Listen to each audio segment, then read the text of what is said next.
നമസ്കാരം, മറ്റൊരു ഫുഡ് വ്ളോഗിലേക്ക് നിങ്ങൾക്ക് എല്ലാവർക്കും സ്വാഗതം. ഞാൻ വീണ്ടും തിരിച്ചു വന്നേക്കാണ്. കഴിഞ്ഞ കുറെ വീഡിയോ ആയിട്ട് വിടാത്ത പ്രേതം പോലെ പിടിച്ചു കൂടിയേക്കാണ് വേദാളം.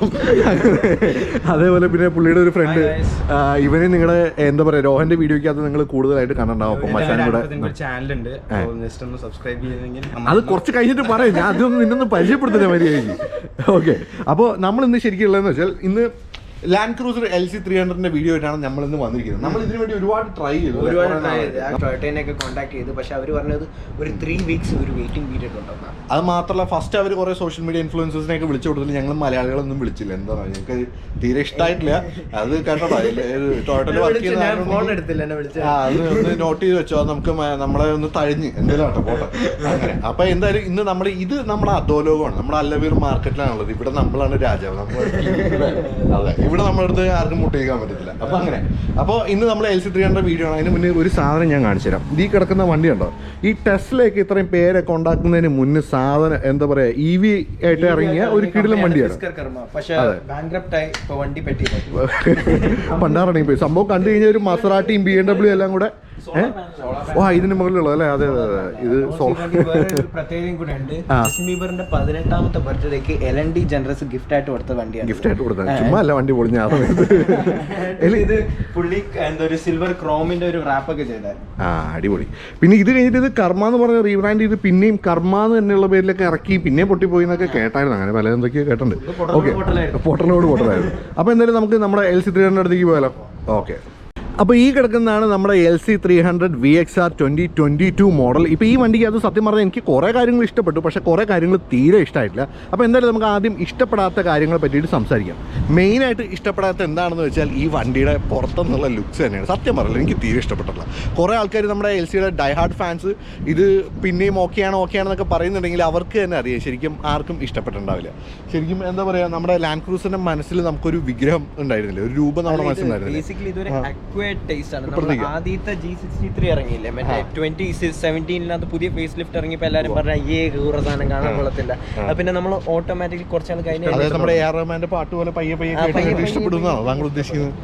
എന്തായാലും എനിക്ക് നിലവിൽ ഇതുവരെ എനിക്ക് പുറത്തുനിന്നുള്ള ലുക്ക് വലുതായിട്ട് ഇഷ്ടപ്പെട്ടില്ല. ഇത് പിന്നെ ഇപ്പോൾ ബ്ലാക്ക് കളറിൽ വന്ന് നമ്മൾ ഈ ഭാഗം ഗ്രില്ലിൻ്റെ ഭാഗം ഒന്ന് ഡീക്രോമൊക്കെ ചെയ്യുകയാണെങ്കിൽ ചിലപ്പോൾ എനിക്ക് ഇഷ്ടപ്പെടുന്ന ലുക്കിലേക്ക് എത്തുമായിരിക്കും. ഇപ്പോൾ ഈ വണ്ടിയുടെ ഇപ്പോൾ ഇത് വന്നിരിക്കുന്ന വെച്ചാൽ ഗ്രില്ലിനെ അങ്ങോട്ട് വലുതാക്കി, ലൈറ്റൊക്കെ അങ്ങോട്ട് ചെറുതാക്കി, മൊത്തത്തിലൊരു പെട്ടിയിലിട്ട പോലെ, അതായത് ഒരു ഡൈയിലിട്ട് ഉണ്ടാക്കി എടുത്ത മാതിരി ഒന്ന് കംപ്ലീറ്റ് സ്ക്വയർ ആക്കി എടുത്തേക്കാം. ഇത് കാഡിലാക്കിൻ്റെയും പിന്നെ നമ്മുടെ പുതിയ പെട്രോളിൻ്റെയും അത് തന്നെ. അപ്പോൾ ഒരു അമേരിക്കൻ കാസിൻ്റെ പോലെ ഒരു സ്ക്വയർ ഷേപ്പ് കൊണ്ടുവരാൻ നോക്കിയേക്കാം ാണ് ഇപ്പൊ സംഭവിച്ചേക്കണെന്ന് തോന്നണേ. എന്തായാലും അതെ. എടാ, നിനക്ക് ശരിക്കും ലുക്ക് ഏറ്റവും ഇഷ്ടപ്പെട്ട ലാൻഡ് ക്രൂസർ ഏത് മോഡലാണ്? കഴിഞ്ഞ വർഷം ഇറങ്ങി.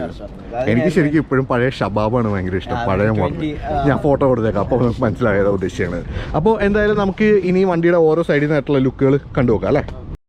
ഇപ്പോൾ ഫ്രണ്ടിൽ നിന്നുള്ള കുറച്ച് കാര്യങ്ങളൂടെ പറയുകയാണെങ്കിൽ ഇപ്പോൾ നിങ്ങൾക്ക് കാണാം, ഞാൻ നേരത്തെ പറഞ്ഞാൽ ഗ്രില്ല് അങ്ങോട്ട് വലുതാക്കിയിട്ടുണ്ട്. പിന്നെ അതിനകത്ത് ടൊയോട്ടയുടെ ഒരു ബ്ലാക്ക് ഫിനിഷിലുള്ള ഒരു ലോഗോ കൊടുത്തിട്ടുണ്ട്. അതേപോലെ ലൈറ്റൊക്കെ അടിച്ച് ചെറുതാക്കി 3 LED ലൈറ്റ്സാണ് ഇതിനകത്ത് വന്നേക്കുന്നത്. പിന്നെ ഇതിൻ്റെ ഇൻഡിക്കേറ്റർ വരുന്ന ഇവിടെ സീക്വൻഷ്യലായിട്ടുള്ള ഇൻഡിക്കേറ്റേഴ്സാണ് ഇവിടെ വന്നിരിക്കുന്നത്.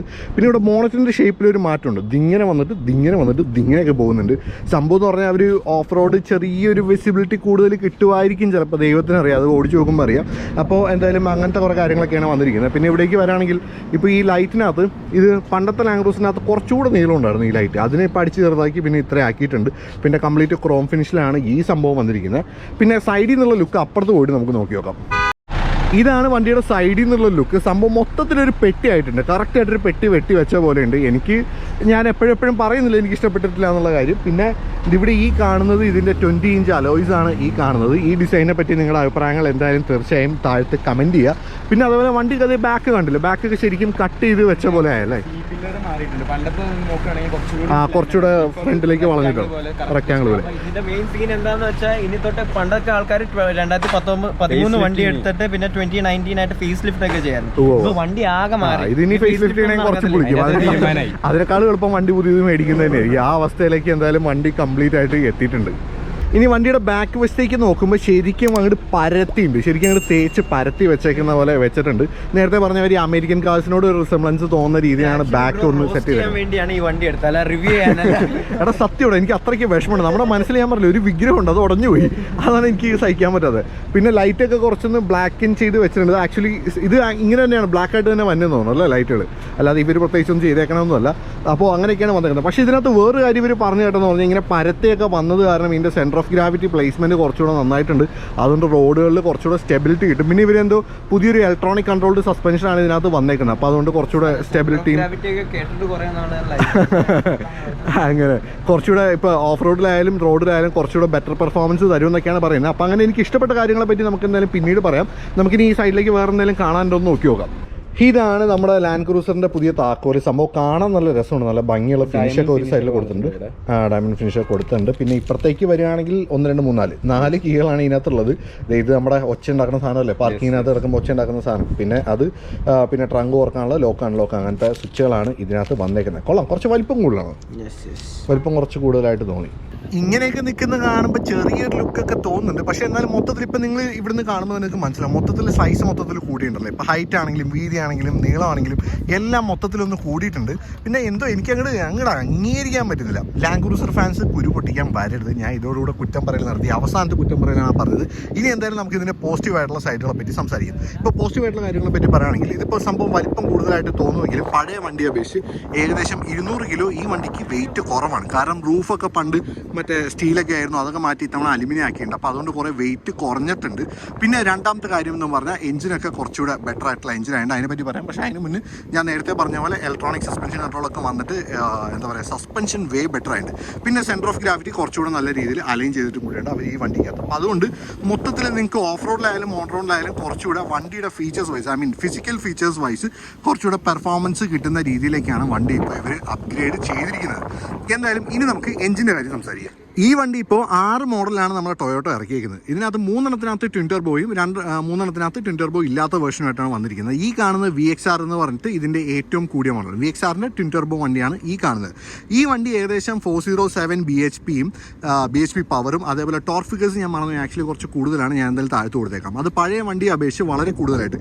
അല്ലെങ്കിൽ ഇപ്പോൾ ഈ ക്ലാസ്സിലുള്ള വണ്ടികൾ ഈ പ്രൈസ് റേഞ്ചിലുള്ള വണ്ടികൾ വെച്ച് നോക്കുമ്പോഴും കുറച്ചുകൂടെ എന്താ പറയുക പവർ ഫിഗേഴ്സ് കുറച്ചുകൂടെ ബെറ്ററാണ്. അപ്പോൾ ഞാൻ നേരത്തെ പറഞ്ഞ പോലെ ഫിസിക്കലി ഒരുപാട് ഇമ്പ്രൂവ്മെൻറ്റ്സ് ഉണ്ട്, പ്ലസ് ഇതിൻ്റെ എഞ്ചിനിൽ കുറേ ഇമ്പ്രൂവ്മെൻറ്റ്സ് ഉണ്ട്. അപ്പോൾ ഇതെല്ലാം കൂടെ വരുമ്പോൾ പെർഫോമൻസ് വൈസ് ഈ വണ്ടി പഴയ വണ്ടിയെ അപേക്ഷിച്ചോ അല്ലെങ്കിൽ ഈ ക്ലാസ്സിലുള്ള ബാക്കി വണ്ടികളെ അപേക്ഷിച്ചോ വേ ബെറ്റർ ആയിട്ടുള്ളൊരു വണ്ടിയായിട്ട് വരേണ്ടതാണ് സപ്പോസ് ടു ബി. അപ്പോൾ അങ്ങനെയാണ് അതിൻ്റെ വണ്ടിയുടെ സെറ്റിംഗ് വന്നിരിക്കുന്നത്. ഇനി എനിക്ക് ഏറ്റവും ഇഷ്ടപ്പെട്ട വണ്ടിയുടെ അകമാണ്, അത് നമുക്കിനി അകത്ത് കയറി കണ്ടുപോകാം. ഇന്റീരിയറിലേക്ക് വരാണെങ്കിൽ മൊത്തത്തിൽ ഒരു ഹൊറിസോണ്ടൽ പ്ലെയിനിൽ വന്നിരിക്കുന്ന പോലെയാണ് മൊത്തത്തിൽ ഉള്ളത്. കുറച്ചുകൂടെ ഒന്ന് സ്ട്രെയിറ്റ് ആയി നിൽക്കുന്ന പോലെ ഒരു ഫീലിംഗ് ആണ് വരുന്നത്. ഇത് നമുക്ക് പൊതുവെ റേഞ്ച് റോവേഴ്സിലൊക്കെ വരുന്ന പോലത്തെ ഒരു ഫീലിംഗ് ആണ് സത്യം പറഞ്ഞാൽ ഇതിനകത്ത് കയറിയിരിക്കുമ്പോൾ എനിക്ക് തോന്നി. ഈവൻ ഫസ്റ്റ് ഫോട്ടോ കണ്ടപ്പോഴും എനിക്ക് അങ്ങനെ തന്നെയാണ് തോന്നിയത്. ഇവിടെ വലിയൊരു സ്ക്രീൻ വന്നിട്ടുണ്ട്, അത് തന്നെയാണ് മെയിൻ അട്രാക്ഷൻ ഇവിടെ. പിന്നെ ഈ സ്വിച്ചുകളുടെ ഒരു വെച്ചേക്കുന്ന സ്റ്റൈലൊക്കെ കാണാൻ നല്ല ഭംഗിയുണ്ട്. ഈവൻ നമ്മുടെ ഗിയർ ലിവർ ആണെങ്കിൽ കുറച്ചുകൂടെ വലിപ്പമൊക്കെ കൂടി കുറച്ചുകൂടെ ഒന്ന് ഫ്ലാറ്റാക്കി കാണാൻ കുറച്ചുകൂടെ ഭംഗിയാക്കിയിട്ടുണ്ട്. പിന്നെ ഇവിടെയാണ് നമ്മുടെ എന്താ പറയുക 4 വീലിൻ്റെ കൺട്രോൾസ്, ഹൈ 4 ലോ 4, പിന്നെ ഡിഫറൻഷ്യൽ ലോക്കിൻ്റെ സ്വിച്ചുകൾ, പിന്നെ ടേണസിൻ്റെ സ്വിച്ചുകൾ, അതൊക്കെ ഇവിടെ തന്നെയാണ് ചെറിയ ചെറിയ സ്വിച്ചുകളൊക്കെ ആയിട്ടാണ് വന്നിരിക്കുന്നത്. പിന്നെ ഇവിടെ നമ്മുടെ എന്താ പറയുക ഇവിടെ ഒരു വുഡൻ ഫിനിഷ് കൊടുത്തിട്ടുണ്ട്. ഇവർ ലെക്സസിൽ പൊതുവെ ചെയ്യുന്ന കാര്യങ്ങളാണ് ഈ വുഡൻ ഫിനിഷൊക്കെ കൂടുതലായിട്ട് കൊടുക്കാമെന്നാണ്. അത് തവണ ലാൻഡ് ക്രൂസറിനകത്തേക്കും അവർ കൊണ്ടുവന്നിട്ടുണ്ട്. പിന്നെ ഇതിപ്പോൾ കംപ്ലീറ്റ് ബീജ് കളർ ഇൻറ്റീരിയറാണ് സംഭവം. കാണാനൊക്കെ നല്ല ഭംഗിയുണ്ട്, നല്ല സീറ്റാണെന്ന് തോന്നുന്നു. ഞാനിപ്പോൾ ഇരിക്കുന്ന സീറ്റും അത്യാവശ്യം കംഫർട്ടബിൾ തന്നെയാണ്. ഈ ഭാഗത്ത് അധികം മാറ്റം വന്നിട്ടുള്ളതെന്ന് തന്നെ പറയാം. ഈ വുഡൻ ഫിനിഷാണ് എക്സ്ട്രാ കയറിയേക്കുന്നതെന്നാണ് എനിക്ക് തോന്നുന്നത്. പിന്നെ ഇവിടെ നോക്കുകയാണെങ്കിൽ ഇതൊക്കെ കുറച്ച് വലുതായിട്ടുണ്ട് കേട്ടോ. ഇതൊക്കെ പഴയതിനെ അപേക്ഷിച്ച് കുറച്ചുകൂടെ വലുതായിട്ടുണ്ട്. പിന്നെ ഇവിടെ മൊത്തത്തിൽ നമുക്ക് നല്ല സ്പേസ് തോന്നുന്ന രീതിയിലാണ് നമ്മുടെ ഈ ഒരു സീറ്റിങ്ങിൻ്റെ അറേഞ്ച്മെൻ്റ് ഒക്കെ കംപ്ലീറ്റ് ആയിട്ട് വന്നിരിക്കുന്നത്. പിന്നെ ഈ വണ്ടിക്ക് അത് വേറൊരു പ്രത്യേകത എന്ന് വെച്ചാൽ മൾട്ടി ടെറൈൻ അസിസ്റ്റ് എന്ന് പറഞ്ഞിട്ട് ഒരു ഡിസ്പ്ലേ ഫീച്ചർ ഉണ്ട് ഇതിനകത്ത്. അപ്പോൾ അതായത് നമ്മളിപ്പോൾ ഏത് ടെറൈനിലാണോ ഓടിക്കൊണ്ടിരിക്കുന്നത് അതിൻ്റെ ടയറിന് മുന്നിൽ നിന്നുള്ള വ്യൂ ഒക്കെ നമുക്ക് ഇവിടെ ഡിസ്പ്ലേയിൽ കാണാൻ പറ്റും. അപ്പോൾ നമുക്ക് ഓഫ് റോഡിലായാലും ഈവൻ സിറ്റിയിലൊക്കെ പാർക്ക് ചെയ്യാൻ നേരത്തെ കർബ് നോക്കി പാർക്ക് ചെയ്യുമ്പോഴാണ് നമുക്ക് നല്ല രീതിയിലുള്ള അസിസ്റ്റൻസ് ഇതിനകത്ത് കിട്ടും. ഇത് നമ്മുടെ ലാൻഡ് റോവറിനകത്തൊക്കെ വന്നിരുന്ന ഒരു സംഭവമാണ്, ഇപ്പോൾ ഇതിനകത്തേക്കും കൂടെ വന്നിട്ടുണ്ട്. പിന്നെ ഇവിടേക്ക് വരാണെങ്കിൽ ഈ സംഭവമൊക്കെ ഇവിടുന്ന് വേണമെങ്കിൽ ഇങ്ങനെ തുറക്കാം, അല്ലെങ്കിൽ വേണമെങ്കിൽ അബ്രാക്കാഡബ്ര അവിടുന്ന് വേണമെങ്കിൽ ഇങ്ങനെ തുറക്കാം. അങ്ങനെ ഒരുപാട് സെറ്റപ്പുകളൊക്കെ ഇതിനകത്ത് ഒളിപ്പിച്ച് വെച്ചിട്ടുണ്ട്. പിന്നെ അതുപോലെ ഇവിടെ നമ്മുടെ വയർലെസ് ചാർജിങ്ങിൻ്റെ ഏരിയയാണ് ഇത് വരുന്നത്. അത് വേണമെങ്കിൽ ഓഫ് ചെയ്യാനും ഓൺ ചെയ്യാനും ഇവിടെ ഇവിടെ സ്വിച്ച് ഉണ്ട്. ഒടുക്കത്തെ ചൂട്, ഫോണ് ചൂടായിട്ട് റെക്കോർഡിങ് ഓഫായി പോകണം, അത്രയ്ക്ക് ചൂട്. സമയം ഇപ്പോൾ ഏകദേശം ഒരു 12. ഞാൻ ഫോണ് ചൂടാവുന്നതിനെ പറ്റി പറഞ്ഞുകൊണ്ടിരിക്കുമ്പോൾ തന്നെ ഫോൺ ചൂടായ സംഭവം ഓഫായിപ്പോയി. അതുകൊണ്ട് നമുക്ക് ഗോപ്രോ തന്നെ ശരണം, ഗോപ്രോയിലേക്ക് തിരിച്ചു വരാം. ഇവിടെ ബാക്കിലേക്ക് വരാണെങ്കിൽ കുറച്ചുകൂടെ സ്ക്വയർ ഷേപ്ഡ് ആയിട്ടുള്ള ഒരു എന്താ പറയുക AC വെൻറ്റും കാര്യങ്ങളൊക്കെയാണ്. ഇവിടുത്തെ ഒരു യൂണിറ്റാണ് കൊടുത്തിരിക്കുന്നത്. കാണാൻ നല്ല ഭംഗിയുണ്ട്. വുഡൻ ഫിനിഷൊക്കെ ഇവിടെ കൊടുത്തിട്ടുണ്ട്. ക്ലൈമറ്റ് കൺട്രോൾസ് ഇവിടെ വരുന്നുണ്ട്. പിന്നെ ചാർജേഴ്സൊക്കെ താഴത്ത് വരുന്നുണ്ട്. പിന്നെ ബാക്കിൽ ഒരു വലിയ ഡിസ്പ്ലേ വരുന്നുണ്ട്. ഒരു 10 ഇഞ്ച് കാണുമായിരിക്കും അല്ലേ, അപ്പോൾ ആ വലിപ്പത്തിലുള്ള ഒരു ഡിസ്പ്ലേ വരുന്നുണ്ട്. പിന്നെ ഇവിടെ ആണെങ്കിലും ഡോറിലൊക്കെ എന്താ പറയുക നമ്മുടെ വുഡൻ ഫിനിഷ് കൊടുത്തിട്ടുണ്ട്. ഇവിടെ നോക്കുകയാണെങ്കിൽ ഇവിടെയൊക്കെ കൊടുത്തിട്ടുണ്ട്. ഇതൊക്കെ കാണാൻ ഭംഗിയുണ്ട് കേട്ടോ, ഇതെല്ലാം കാണാൻ ഭംഗിയുണ്ട്. പക്ഷേ പ്രശ്നം എന്താണെന്ന് വെച്ചാൽ ഇപ്പോൾ ബാക്ക് റോയിൽ ഇത്തിരി സ്ഥലം കുറവാണ്. ഇത് ഇത്തിരി ബാക്കിലോട്ടാണ് സീറ്റ് കിടക്കുന്നത്. എന്നാലും പുറത്ത് നോക്കിയപ്പോഴാലും ബാക്ക് റോയിൽ ഇത്തിരി സ്ഥലം കുറവ് പോലെ, പൊതുവെ ലാൻഡ് ക്രൂസർ സ്റ്റാൻഡേർഡ്സിനനുസരിച്ച് ബാക്കിൽ ഇത്തിരി സ്ഥലം കുറവ് പോലെ തോന്നി. എനിക്ക് തോന്നിയതാണെന്ന് അറിയാൻ പാടില്ല. എന്തായാലും നിങ്ങളുടെ അഭിപ്രായം നിങ്ങൾ കമൻറ്റ് ചെയ്യുക. അപ്പോൾ ഇങ്ങനെയൊക്കെയാണ് ഇതിൻ്റെ അകത്തുനിന്നുള്ള കാര്യം. ഇപ്പോൾ പ്രത്യേകിച്ച് ഇവിടെ നിന്ന് നോക്കുമ്പോഴൊക്കെ കാണാൻ നല്ല ലുക്കുണ്ട്. ഫ്രണ്ടിൽ അത്യാവശ്യം നല്ല സ്പേസ് ഉള്ള പോലെയും ഫ്രണ്ട് അത്യാവശ്യം നല്ല സ്റ്റൈലാക്കുന്ന പോലെയുണ്ട്. പൊതുവെ ഈ വണ്ടിയുടെ ഒരു പ്രൈസ് റേഞ്ചിലുള്ള വണ്ടികൾ വെച്ച് നോക്കുമ്പോൾ അത്യാവശ്യം നല്ല ക്ലാസി ആയിട്ടുള്ള ഇൻറ്റീരിയറാണ്. ഇത് ബ്ലാക്ക് റെഡ് ഫിനിഷിലൊക്കെ വരുന്നുണ്ട്. അതൊക്കെ വരുമ്പോൾ നല്ല ഭംഗിയായിരിക്കും കാണാൻ. വണ്ടിയുടെ ബാക്കിലേക്ക് വന്ന് നോക്കുകയാണെങ്കിൽ ഇപ്പം നിങ്ങൾക്ക് ഇതിൽ വലിപ്പം കൂടിയ പോലെ തോന്നും. അതിന് മെയിൻ കാരണം എന്താണെന്ന് വെച്ചാൽ ഇപ്പോൾ ബാക്ക് റോ സീറ്റിംഗ് എന്ന് പറഞ്ഞാൽ നമുക്ക് താഴത്തേക്ക് ആക്കി വയ്ക്കാനാണ് ഇതിനകത്ത് പറ്റുക. പണ്ട് എങ്ങനെയാണെന്ന് വെച്ചാൽ അത് മടക്കി സൈഡിലേക്ക് ഇവിടെ തൂക്കിയിടുന്ന പരിപാടിയൊക്കെ ആയിരുന്നു. അത് മാറ്റി ഇതിപ്പോൾ അങ്ങ് താഴേക്ക് അങ്ങ് മടക്കി വയ്ക്കാൻ പറ്റുന്ന സെറ്റപ്പിലാണ് ഇപ്പോൾ ഇത് വന്നിരിക്കുന്നത്. അതുകൊണ്ടാണ് നമുക്ക് കുറച്ചുകൂടി ഏരിയയൊക്കെ തോന്നുന്നത്. അതിൻ്റെ കൺട്രോൾസാണ് അവിടെ ഉള്ളത്. അതായത് പൊക്കാനും താഴ്ത്താനും വേണ്ടിയുള്ള കൺട്രോൾസാണ് അവിടെ ഉള്ളത്. ഇപ്പോൾ സ്റ്റാർട്ട് അല്ലാത്തതുകൊണ്ടായിരിക്കും എന്താണെന്ന് അറിയില്ല. പിന്നെ അതേപോലെ ഇവിടെ ആണെങ്കിൽ കുറച്ച് ചാർജിങ് ഓപ്ഷൻസ് വരുന്നുണ്ട്. ഇവിടെയും കുറച്ച് ചാർജിങ്ങിനുള്ള പോർട്ടുകളും കാര്യങ്ങളൊക്കെ വരുന്നുണ്ട്. അത്യാവശ്യം നമുക്ക് വേണമെങ്കിൽ കിടന്ന് ഉറങ്ങാനുള്ള സ്ഥലമുണ്ടല്ലോടാ. അതെ, അത്യാവശ്യം നല്ല രീതിയിൽ ഈ പറഞ്ഞാൽ കുറച്ച് ഓഫ് റോഡിങ്ങും ക്യാമ്പിങ്ങിനും ഒക്കെ പറ്റുന്ന രീതിയിൽ കുറച്ച് എന്തൊക്കെ ഇങ്ങനെ ചെറിയ ചെറിയ മാറ്റങ്ങൾ ഒരുപാട് വരുത്തിയിട്ടുണ്ട്. ഇങ്ങനെ സീറ്റ് സൈഡിലേക്ക് ആക്കുന്ന സെറ്റപ്പൊക്കെ ആയിരുന്നു. അങ്ങനെ മൊത്തത്തിൽ എന്തായാലും വണ്ടി അപ്പം അങ്ങനെ കുറേ അഡ്വാൻറ്റേജ് ഉണ്ട്. ഇപ്പം ഇനി പറയരുത് ഞാൻ റോസ്റ്റാണ് ചെയ്തു തരുന്നത്. ആക്ച്വലി പോസിറ്റീവായിട്ടുള്ള കാര്യം അത് ഞാൻ നേരത്തെ ഞെക്കിയപ്പോൾ അത് പൊങ്ങിയായിരുന്നു. പക്ഷെ അത് കംപ്ലീറ്റ് ആയിട്ട് പൊങ്ങാൻ ഞാൻ വിട്ടില്ല, കാരണം അത് ഇവിടെ ഇരിക്കുന്നതുകൊണ്ട്. അങ്ങനെ ഞാൻ നേരത്തെ പറഞ്ഞ മൾട്ടി ടെറൈൻ മോണിറ്ററിൻ്റെ ക്യാമറയോ സെൻസറോ ഇവിടെ എങ്ങാനും ഉണ്ടോ എന്ന് ഞാൻ കുറേ നേരമായിട്ട് നോക്കാൻ തുടങ്ങി. എന്നിട്ട് കാണാനില്ല, സംഭവം എവിടെ പോയിന്ന് യാതൊരു ഐഡിയ ഇല്ല. പിന്നെ അതേപോലെ ഇതിനകത്ത് മൾട്ടി ടെറൈൻ അസിസ്റ്റും കൂടെ വരുന്നുണ്ടല്ലേ. ഓരോ ടെറൈൻസ് മാറുമ്പോൾ അതിനനുസരിച്ച് അതിൻ്റെ ഷോക്കപ്സും എല്ലാതും അതിനനുസരിച്ച് അഡ്ജസ്റ്റ് ചെയ്ത് മാറുന്ന സംഭവമാണ് മൾട്ടി ടെറൈൻ. അതായത് ഇപ്പോൾ പെട്ടെന്ന് നമ്മൾ ഡെസേർട്ടിൽ നിന്ന് റോഡിലേക്ക് കയറി, പെട്ടെന്ന് നമ്മൾ വെള്ളത്തിലേക്ക് ഇറങ്ങി, എന്നിട്ട് അവിടെ നിന്ന് പെട്ടെന്ന് നമ്മൾ പിന്നെയും ഡെസേർട്ടിലേക്ക് ഇറങ്ങി. അപ്പോൾ അതിനനുസരിച്ച് ആ സംഭവം അഡ്ജസ്റ്റ് ആയി മാറി കളിക്കും എന്നുള്ളതാണ് ഇതിൻ്റെ സെറ്റപ്പ്. അപ്പോൾ ശരിക്കും പറഞ്ഞാൽ ഇതിൻ്റെ ഇലക്ട്രോണിക് പാക്കേജ് കംപ്ലീറ്റ്ലി ഭയങ്കര അഡ്വാൻസ്ഡ് ആണ്. ഈവൻ നോർമൽ ഐറ്റംസ് ഒക്കെ ഉണ്ട്, മറ്റേ ലൈൻ അസിസ്റ്റ്, പിന്നെ അഡാപ്റ്റീവ് ക്രൂയിസ് കൺട്രോൾ, അങ്ങനത്തെ ഇപ്പോഴത്തെ നോർമലായിട്ടുള്ള സംഭവങ്ങളെല്ലാം ഉണ്ട്. അത് മാത്രമല്ല അതിൻ്റെ പുറത്തോട് ഇങ്ങനെ കുറേ എക്സ്ട്രാ സാധനമൊക്കെ നല്ല ഇതിലായിട്ട് എന്താ പറയുക അഡ്വാൻസ്ഡ് ആയിട്ട് വന്നിട്ടൊക്കെയാണ്. സംഭവം അടിപൊളിയാണ്. അതായത് നമ്മൾ പണ്ട് ഈ ഓട്ടോ മോഡ് എന്ന് പറഞ്ഞ 4 വീൽ വണ്ടികൾ ഉണ്ടായിരുന്നു, പക്ഷേ അതിൻ്റെ ഒരു അഡ്വാൻസ്ഡ് ആയിട്ടുള്ള ഒരു സെറ്റപ്പാണ് ഇപ്പോൾ ഇവർ കൊണ്ടുവന്നിരിക്കുന്നത്. അപ്പോൾ മൊത്തത്തിൽ ആസ് ഇലക്ട്രോണിക്കലി ഒരു നല്ല പാക്കേജാണ് ഈ വണ്ടിക്ക് അത് വന്നിരിക്കുന്നത്. ഈ വണ്ടിയുടെ പ്രൈസ് നീ ഷോറൂമിൽ വിളിച്ചാൽ ആക്ച്വലി ടൊയോട്ടയുടെ ഡീലർഷിപ്പിൽ പോയായിരുന്നു ഒരു ടെസ്റ്റ് ഡ്രൈവിന് സംഭവത്തിന്, പക്ഷേ വീഡിയോ ഒന്നും എടുത്തില്ല. സോ ബേസിക്കലി അവിടെ ഈ VXR 20 റേറ്റ് വരുന്നത് 354,000 dirhams ആണ്. ഇവിടെ ഓബ്വിയസ്ലി പക്ഷേ അവിടെ 2 മാസത്തെ വെയിറ്റിംഗ് പീരീഡ് ഉണ്ട്. അതൊന്നും ഇവിടെ ഇല്ലാത്ത സ്ഥിതിക്ക് ഇവിടെ എന്തായാലും കുറച്ച് റേറ്റ് കൂടുതലായിരിക്കും. ഇവിടെ ഫോർമുല മോട്ടോഴ്സ് ആണ് ഈ കടയുടെ പേര്. ഇവരുടെ നമ്പർ ഞാൻ താഴത്ത് കൊടുത്തേക്ക്, ഇവരെ കോൺടാക്ട് ചെയ്ത് കഴിഞ്ഞാൽ ഇവർ കൃത്യമായിട്ടുള്ള റേറ്റ് പറയും. രോഹൻ റോബോട്ടിൻ്റെ ആളെന്ന് പറഞ്ഞാൽ ഡിസ്കൗണ്ട് ഒക്കെ തരും കേട്ടോ. അപ്പോൾ എന്തായാലും നമ്മളങ്ങനെ പുതിയ വണ്ടികൾ അങ്ങനെ റിവ്യൂ അധികം ചെയ്യാത്തതാണ്. അപ്പോൾ അതിനകത്ത് ഇപ്പോൾ ഈ വണ്ടി നോക്കുമ്പോൾ എൻ്റെ ഒരു ടോട്ടൽ വേർഡിക്റ്റ് എങ്ങനെയാണെന്ന് വെച്ചാൽ ഈ വണ്ടിയുടെ ലുക്ക് ഇഷ്ടപ്പെട്ടെങ്കിൽ ഈ പൈസയ്ക്ക് ശരിക്കും വർത്തി ആയിട്ടുള്ള ഒരു പാക്കേജാണ്. അത് നമുക്ക് അംഗീകരിച്ച് കൊടുക്കാതിരിക്കാൻ പറ്റത്തില്ല. ഇതിൻ്റെ പ്രൈസ് റേഞ്ചിൽ നിന്നിട്ട് ഈവൻ ഇന്ത്യയുടെ ഭംഗിയാണെങ്കിലും ബാക്കി ഇലക്ട്രോണിക്സ് ആണെങ്കിലും വണ്ടിയുടെ മൊത്തത്തിലൊരു സെറ്റപ്പ് ആണെങ്കിലും എന്തായാലും എന്താ പറയുക ഒരു നല്ല ലെവൽ തന്നെയാണ് തോന്നുന്നത് ഇതിൻ്റെ കോമ്പറ്റീറ്റേഴ്സിനെ വെച്ച് നോക്കുമ്പോൾ. അതുകൊണ്ട് ഒരു നല്ല ബൈ ആണ്. പക്ഷേ ലുക്ക് ഇഷ്ടപ്പെടാത്ത എന്നെപ്പോലുള്ള ആൾക്കാരാണെങ്കിൽ നിങ്ങൾക്ക് വേറെ എന്ത് വേണമെങ്കിലും തീരുമാനിക്കും. അതാണ് എൻ്റെ ഒരു total verdict. Do you agree? നിങ്ങൾ അഗ്രി ചെയ്യുന്നില്ല? ഫുള്ള് തല ഇറങ്ങിക്കണം, ഒരു രക്ഷയില്ല. ഞങ്ങൾ 2 മിനിറ്റ് ഷൂട്ട് ചെയ്യും, പിന്നെ അവിടെ പോയി കുറേ നേരം ഇരിക്കും. അങ്ങനത്തെ ഓക്കെ. അപ്പോൾ ഇതിന് മുന്നേ ഞങ്ങൾ ഇന്നലെ വേറൊരു വീഡിയോ ചെയ്തിരുന്നു ആക്ച്വലി നിസാൻ പെട്രോളിൻ്റെ ഇവൻ്റെ ഒപ്പം. അത് ചിലപ്പോൾ ഇത് കഴിഞ്ഞിട്ടായിരിക്കും വരാം.